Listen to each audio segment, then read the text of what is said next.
Rec Room has been around for 8 years, and as the game evolved, so did the creation tools. First, the broken old sandbox machine, then the maker pen in CV1, which got replaced by CV2, an absolute powerhouse that was RRS. But for each of these creation tools, there was one big problem.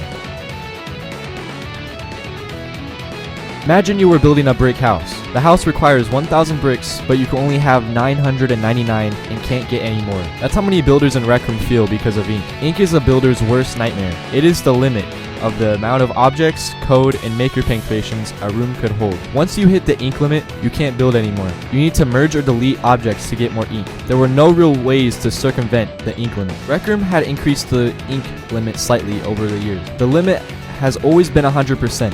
But that 100% was able to contain more. Of course, there were reasons for there to be ink. Ink would prevent lag in large lobbies and help save memory. But Rec Room also increased memory, which allowed for a groundbreaking new program, LimitsV2. LimitsV2 was just the regular building, but with almost unlimited ink. It was as easy as flipping a switch and you could circumvent the limits. But this new program wasn't available for everyone. In fact, it was locked behind extremely closed doors. The majority of players did not have this new feature, and even less actually used it. There were ways to circumvent this by cloning empty LimitsV2 rooms published by community members with the program, but not so many did that. But Rec Room continued pushing new program, and the next one changed everything. Rooms 2.0 was announced not long after LimitsV2, and soon took the shadow of it.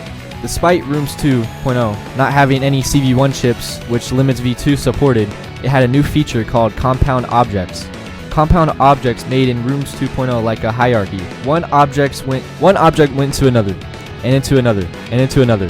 It's fairly complex, yet very useful. At first, Rooms 2.0 was locked behind closed doors like LimitsV2, but was soon released to the general public. This meant Rec Room had two extremely similar programs, except one was available to everyone, and one to almost no one. People would obviously choose the one available to everyone. Then came My Little Monsters. While still in development, it was chosen that the next RO, My Little Monsters, would be made in Rooms 2.0. That meant that LimitsV2 wouldn't be used while a new tool was. So Rec Room made the decision to retire LimitsV2. But why? There were three main reasons Rec Room retired LimitsV2. The first is how it was still locked behind closed doors. The amount of people barely expanded. Second was how Rooms 2.0 began to overshadow it.